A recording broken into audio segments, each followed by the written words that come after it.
Hey everyone, my name is Rooster and welcome back to Mechabellum. I've got a banger of a replay for you guys today as I faced none other than Red Hair, also known as Fang Fang, one of the best players in the world, and I played a rather unusual comp. You will see me pick my favorite specialist here, the Elite Spec 5700 hit point starter. However, you have arguably the worst opener with Marksman and Mustang, but as you will see in this replay, I managed to make it work in the early game by using the new unit, the Hound. Now, for my opponent here, a bunch of packs do look playable, bunch of Hound packs, but he doesn't want to go for it. Instead goes for the Sledgehammer Crawler pack as the fortified specialist. And the idea I had here right away was going to be, okay, my opponent has Sledgehammers, and I do run Assault Marksman on my Marksman. Let me move over here.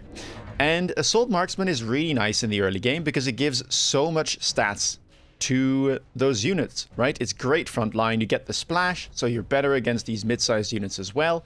And then it could kind of tank for the Hounds, because as Elite, I'm able to pick up level 2 here. And the nice thing about level 2 Hound is that they one-shot level 1 crawlers by default.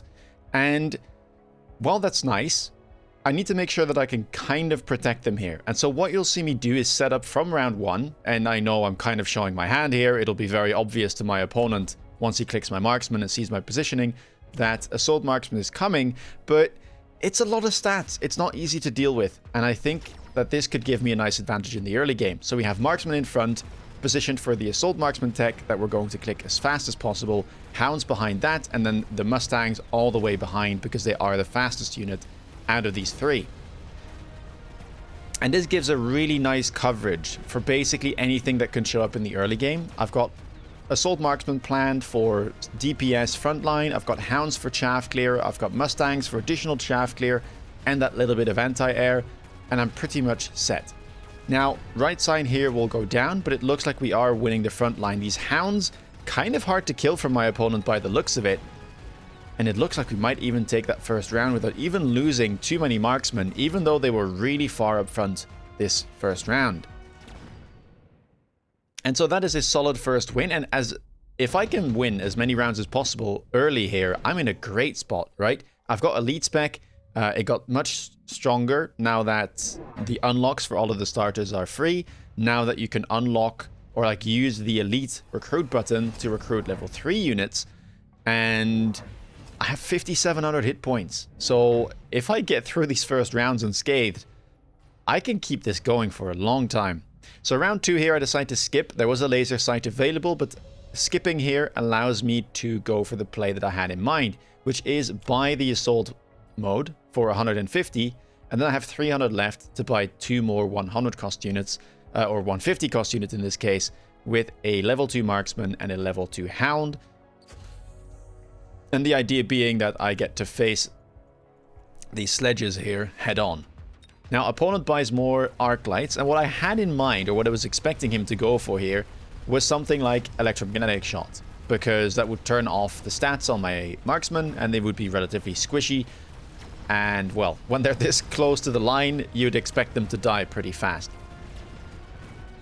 We do see Marksman here picking up a level, and the Hounds are still doing really well. I've noticed that if you manage to get a few levels, sometimes the Hounds can definitely keep up with something like Arclight. They're not good enough, typically, to chaff clear by themselves, but if you stack them together with something like the Assault mode, the Hound, and then the Mustangs as well, it really can work quite nicely.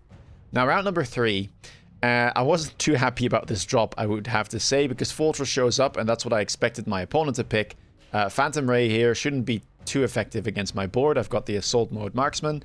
And Wasp, same thing. I've got Mustangs on the board already and the Assault mode. And yeah, Fortress is a known counter to Assault Marksman, so that's what I thought my opponent would go for. And so I just decided to go for Fortress myself, because Fortress is good into Sledgehammers and Arc Lights as well. Now, he ends up not going for it, which I was rather surprised by, and he picks the Phantoms instead.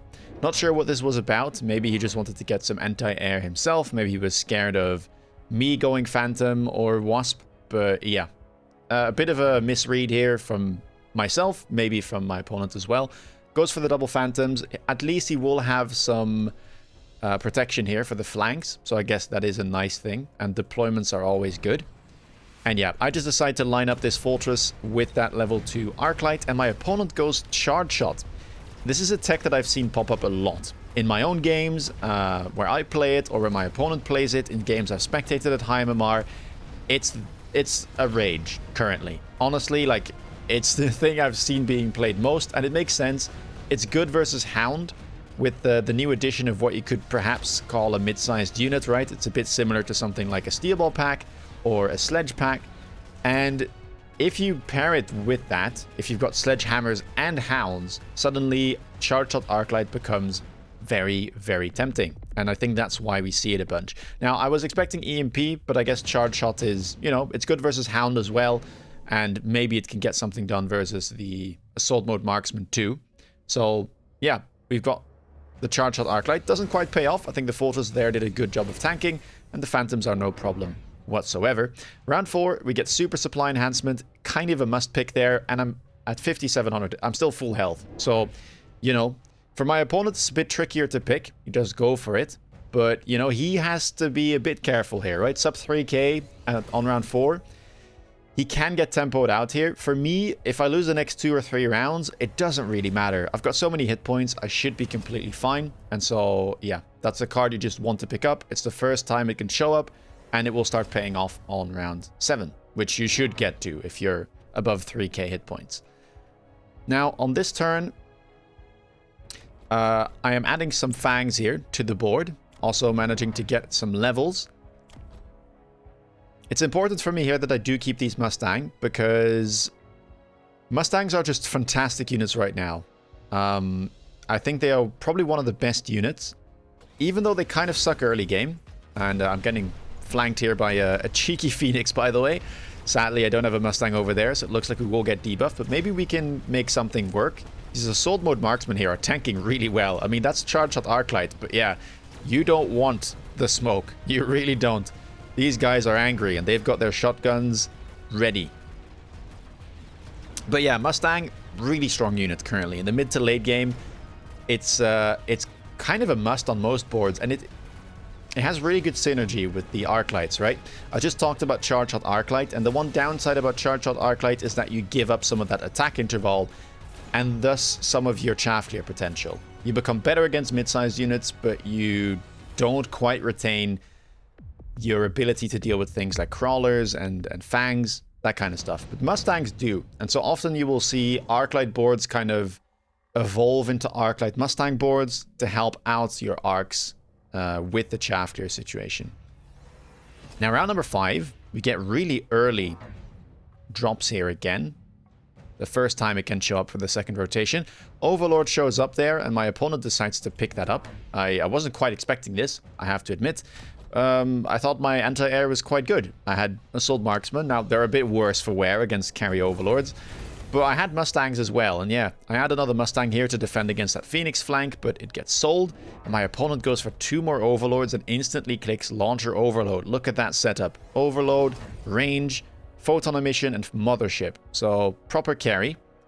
It did get changed a little bit, because the missiles got a bit harder to intercept, but I did test it, and 3 Mustangs with missile intercept will still easily beat 2 Overlords. So you basically need 1.5 Mustang to beat 1 Overlord. That is without Overload, I will say. But yeah, it still seems like the interception on this unit is good enough to kind of shut this down. So I felt quite confident here, still practically at full health. And I went for Sabertooth. Triple deployment on Elite is just fantastic. And it's just another unit that's a bit like Fortress, right? It can tank. It should be good against those arcs. And it's just more frontline. Everything looking good here. My Fortress is starting to get a bit outclassed. You know, it's kind of sitting there, waiting to be teched, waiting to have some friends. But if I'm looking at this board right now, I see Overlords with a tech. The commitment is already there. And immediately my mind goes to, okay, I've got my front line. I've got Sabers, I've got an Overlord, I've got Assault Marksman, I've got the Hounds, which we teched with Mech Rage. I just need to go into Mustang here. Mustang should be plenty to be able to deal with these Overlords. And as Elite, I get access to level 2 Mustangs really easily. And so I should be in a fine spot. Round number 6, we get electromagnetic impact. That does seem like something I want to pick up. Photon coating is available here, which my opponent goes for. It's a good item, and yeah, looks like he will at least be able to stop one of his overlords from getting EMP'd. But either way, I should be able to hit 2 arcs here and his other overlord. And yeah, we go for range and we go for aerial specialization in one turn here, realizing that my opponent will commit to this considering that tech, and he does. Levels all of the overlords, so I'm really happy that I clicked this. And yeah, we sell our fortress there to be able to make this happen. I would have probably kept him on the board if it would have allowed me to buy the 2 techs, but it was starting to fall off somewhat and getting outclassed by the high-level arcs and the chaff and the high-level overlords, so this seemed like the most logical thing to do. And I have redundancy, right, in the front line. I've got my sabers and my assault marksmen still. And I mean, look at these guys go. Like, they're still pretty useful for a 100 cost unit that I only invested 150 in, right? And yeah, now the Mustangs are sitting pretty in the back line, starting to fire away. I also did notice my opponent wasn't running armor on his sledgehammers, so I wasn't too concerned here about his front line being a problem. Of course, he does have phantoms available, so I need to be a bit careful there, but with the assault mode marksman in the front, I think I should be okay, because if he wants to lock up my Mustangs, he'd have to put the phantoms really far forward, and so I should be able to kill them. On top of that, once you get to like level 3 Mustang with range and AA, I think even level 2 phantoms with armor don't quite do the job anymore. Like, I will be able to damage them. Heavy armor shows up here, opponent does go for it, and I mean, heavy armor looks like a fine item here to pick up. The other things are just a bit too late, right? We're getting in the late stages of the game. Efficient light manufacturing, it can be a good card, but 1700 hit points on my opponent, I would expect this. I would expect to be able to win this within 2 turns. And yeah, I wasn't quite ready to use all of that money on that card. I think it is pickable though, looking at it again now. I'm still relatively healthy, but these type of games can turn quickly if you make the wrong decision. With like 3 giants on the board already, there could have been more. Luckily there aren't, but there is a second tech, so range and overload now on the boats, and a tech on the sledgehammers. So he doesn't run armor, but he does have field maintenance, which has a similar effect. It is cheaper than armor, for one thing, but I should be able to still damage these. HE Mustangs, by the way, from my opponent. He bought that a couple turns ago to be able to deal with this frontline Fang army of mine and also kind of prevent something like Shielded Fang to come out. I go for a flank, by the way, because my opponent hasn't really been respecting the tower defense. It looks like that will come through. So Crawler in front, Phoenix behind. That way, if he does put down a missile, the Crawlers will tank it and the Phoenix will still go through. And let's see how this goes. I also do expend quite a couple of missiles. I am loaning here. Temp range has been clicked. Same thing for my opponent. And I'm also clicking speed so that this flank comes in faster. And I mean, look at this. The Crawlers are running for their life, distracting that Overlord. What a beautiful thing. Phoenix even manages to get a shot onto the Overlord as it passes by. And will that be enough? Not quite. 353. Still very powerful round. And so we enter round number 8. Now here is an important round for me. Electromagnetic Blast shows up, and I take a bit of time to think. Normally you would probably insta-pick this, but looking at my opponent's board, I realize my opponent has to respect this spell because it will be instantly losing for him if he doesn't, right? It's too scary for him to call the bluff on this one, so he has to click Photon Emission, which is what he does. Now, knowing that, or expecting him to do that, it's going to be quite tough for him to, well, basically expend the rest of his turn, if that makes sense, right? If I pick the expensive spell there, it's going to get nullified by Photon, which he has to click, because otherwise he loses the round. And if he loses the round, he loses the game. So, there's no point in me going for electromagnetic shot, blast here. There's no point, because I know that my opponent will respect it. Or at least he should. So instead, I pick the Wasp Swarm here, and I try to go for another tower debuff, because again, it's not going to be that easy for him to defend all of his towers. He's limited to 3 deployments this turn. He needs to click Photon Emission. He needs to kind of look at the front line, maybe add other units. And so I really should be able to just cheese the other tower. And so that's what we do. We now focus our attention on the right side. We keep this flank here on the left.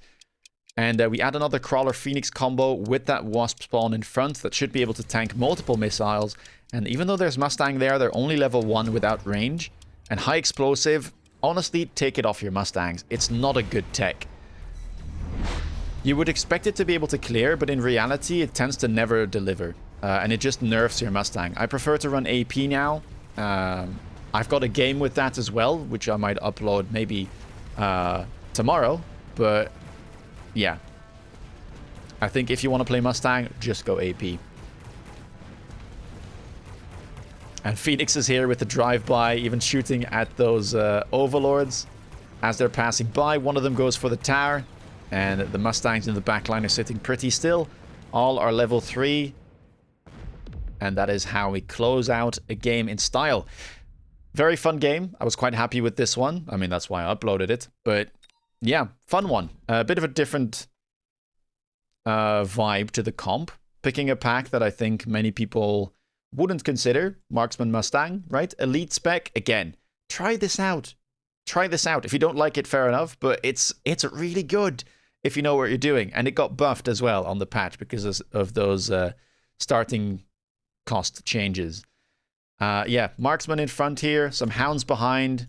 You get the benefit of the levels. Just click some Mech Rage. I didn't need range here because, well, we're kind of playing the front line, and it's just nice additional chaff clear. And then just some Mustangs in the back. Reading the transition properly, I was quite happy about the electromagnetic impact read there at the end, knowing that he will click Photon and then instead just investing in other parts of my board, going for those flanks, right? Punishing the poor tower defense. And yeah, it's a round 8 win on Elite. If you like this video, please leave a thumbs up. Let me know down below what you think. Have you tried this out yourself? What do you think of Elite? What do you think of the Hound? Post it. If you want to stay up to date with the latest content, please do consider subscribing. And if you want to see me play live, check me out on Twitch. With that being said, take care, guys, and see you in the next video. Bye-bye.